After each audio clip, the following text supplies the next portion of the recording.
नमस्कार, मैं हूँ राजीव और मेरे साथ आज जुड़ रही हैं शर्मिला जोशी जी, बाज़ार विश्लेषक, जिनके पास दशकों का अनुभव है। बाज़ार की हर तरह की गतिविधि, हर तरह के उतार-चढ़ाव को इन्होंने देखा समझा है। तो अब बाज़ार इस समय जहाँ पे अटका हुआ है, वो है निफ्टी के लिए 25,000 का लेवल, जहाँ पर एक बार को लगा कि शायद इसके आगे वापस निकल रहा है, लेकिन जियोपॉलिटिक्स ने कहीं पर इस सारी चाल को रोक दिया है। कब तक के लिए चाल रुकी है? क्या आपको लगता है कि ये जियोपॉलिटिक्स भारतीय बाजार के लिए एक बड़े सिरदर्द की तरह से सामने आएगा, या एक टेम्पररी ब्लिप है जिसको देर सवेर ये बाजार पार कर जाएगा?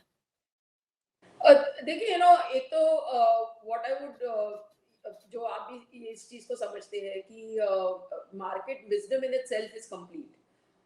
तो अगर मार्केट कोई भी तरह का रिएक्शन देता है तो वो कुछ सोच समझ कर ही वो एक क्यूमुलेटिव रिएक्शन हमारे सामने आता है। तो आई डोंट थिंक कभी भी मेरे मुंह से ये निकलेगा कि बहुत ज्यादा गलत रिएक्शन हुआ या जो कुछ, क्योंकि कुछ लोग चीजें इस तरह से परसीव कर रहे हैं कि आगे चलकर भारतीय बाजारों को जो डेवलपमेंट्स हुई है उनकी दिक्कत हो सकती है, and we can't deny that. तो कब तक वो चलेगा? और जब जब हम लोग ने सोचा था, फॉर इंस्टेंस जब रशिया यूक्रेन शुरू हुआ था, तब मुझे लगा था कि ये 10-15 दिन के ऊपर नहीं चलेगा, लेकिन अभी मेरे हिसाब से 2 साल के ऊपर हो गए और we don't have a solution to that situation. तो वैसे ही maybe this situation can linger, और हम उसके साथ we will learn to live with it और आगे उसके बढ़ेंगे। लेकिन वो समय बताएगा कि कहाँ तक वो सिचुएशन चलता है और उसका क्या असर होता है। लेकिन मार्केट में एक वो अनसर्टेनिटी जो उससे आती है, whether it's on crude prices, whether it's on other things, वो एक बार दिखा दिया कि हाँ, इस चीज का हमें नोट लेना पड़ेगा कि ये चीज हुई है और ये बहुत ज्यादा अच्छी चीज नहीं हुई है। And very honestly if you ask me, मैं अभी वही सोच रही थी कि एक फ्रॉम से 2020 को हर 1-2 साल इस तरह की चीजें हो रही है जिस वजह से जो एक ग्लोबल सिचुएशन है वो डिस्टर्ब हो रहा है। और शायद यही हमारी नई रियलिटी है। We have to learn to live with it.